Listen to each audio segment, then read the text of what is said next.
Γεια σας παιδιά, σήμερα θα ανοίξουμε ακόμα 4 φακελάκια με τάπες. Βλέπουμε ότι και τα 4 είναι Eurostars 2016, 60 λεπτά το ένα. Στο εξώφυλλο μπορούμε να δούμε τον Ινιέστα, τον Gigi Buffon και τον Cristiano Ronaldo και από γύρω τους τις ομάδες. Πάμε να τα ανοίξουμε.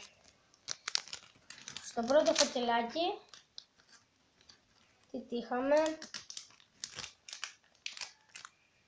Μισό λεπτό να καταφέρω να το ανοίξω. Ωραία. Τι είχαμε. Ένα κουπόνι για στολή του Μέση και για 2,5 ευρώ για άλμπουμ. Και εδώ το φακελάκι. Και τι είχαμε αυτόν. Το δεν ξέρω ποιος είναι. Και αυτόν που τον ξανά έχω. Άρα τώρα τον έχω 2 φορές. Πάμε στο επόμενο φακελάκι. Όπου άνοιξε λίγο πιο εύκολα. Πάλι ένα κουπόνι για στολή και για άλμπουμ. Εδώ οι τάπες. Τι είχαμε αυτόν. Και αυτόν. Στο επόμενο φακελάκι.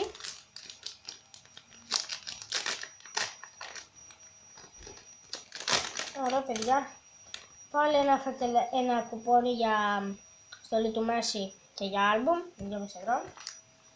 Και περνάμε στις τάπες.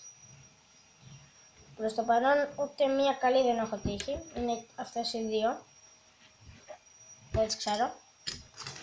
Αλλά ελπίζω στο τελευταίο να είχα κάτι καλό.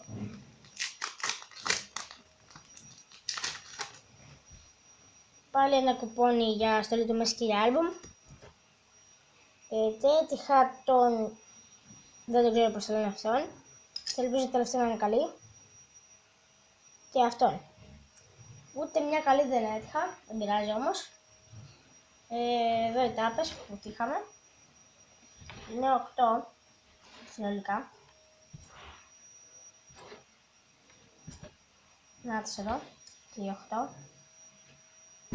Να και τα 4 κουπόνια που τύχαμε. Πώς το βάλουμε εδώ καλύτερα αυτό. Ελπίζω την επόμενη φορά που θα ανεβάσω βίντεο με φακελάκια να δείχνω κάτι καλύτερο. Εδώ τα φακελάκια που ανοίξαμε. Είναι όλα δείχνμενα. Αυτό ήταν το βίντεο, ελπίζω να σας άρεσε. Κάντε like, subscribe, please, γιατί με βοηθάει. Γεια σας.